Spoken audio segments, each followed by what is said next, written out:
Israeli প্রধানমন্ত্রী Benjamin Netanyahu সম্প্রতি এক আপত্তিকর মন্তব্য করেছেন।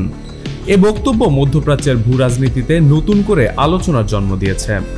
নেতানিয়াহু জানান, মিশর ও জর্ডানের একাংশকে অন্তর্ভুক্ত করে পুরো ফিলিস্তিনের ভূখণ্ড সহ এক বৃহত্তর ইসরায়েল প্রতিষ্ঠা তার ঐতিহাসিক ও আধ্যাত্মিক মিশনের অংশ। এই বক্তব্য তিনি দিয়েছেন ইসরায়েলি সংবাদ মাধ্যম i24 চ্যানেলকে দেওয়া এক একান্ত সাক্ষাৎকারে। সেখানে তিনি স্পষ্টভাবে জানান, এই দর্শনের প্রতি তিনি অত্যন্ত অনুরক্ত। ওয়ালটন এখন দেশের সীমানা পেরিয়ে পৌঁছে গিয়েছে 50টিরও বেশি দেশে। ওয়ালটন, ঘরে ঘরে, বিশ্বজুড়ে। টাইমস অফ ইসরায়েলের তথ্যানুসারে বৃহত্তর ইসরায়েলের ধারণায় শুধু বর্তমান ইসরায়েল নয়, বরং ভবিষ্যৎ ফিলিস্তিন রাষ্ট্রের জন্য নির্ধারিত এলাকা এবং বর্তমান জর্ডান ও মিশরের কিছু ভূখণ্ড অন্তর্ভুক্ত।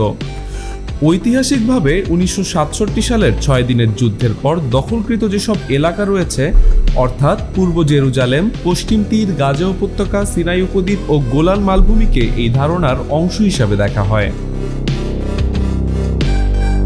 নেতানিয়াহু তার উত্তর ব্যাখ্যা করতে গিয়ে জানান, তিনি প্রজন্মের পর প্রজন্ম ধরে চলমান এক ঐতিহাসিক ও আধ্যাত্মিক মিশনে রয়েছেন।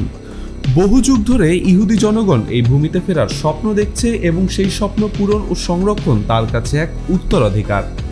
সহজ কথায়, ইহুদি জনগণের জন্য যে প্রমিস ল্যান্ডের ধারণা রয়েছে, সেই ধারণাকে বাস্তবে রূপ দিতে চান নেতানিয়াহু।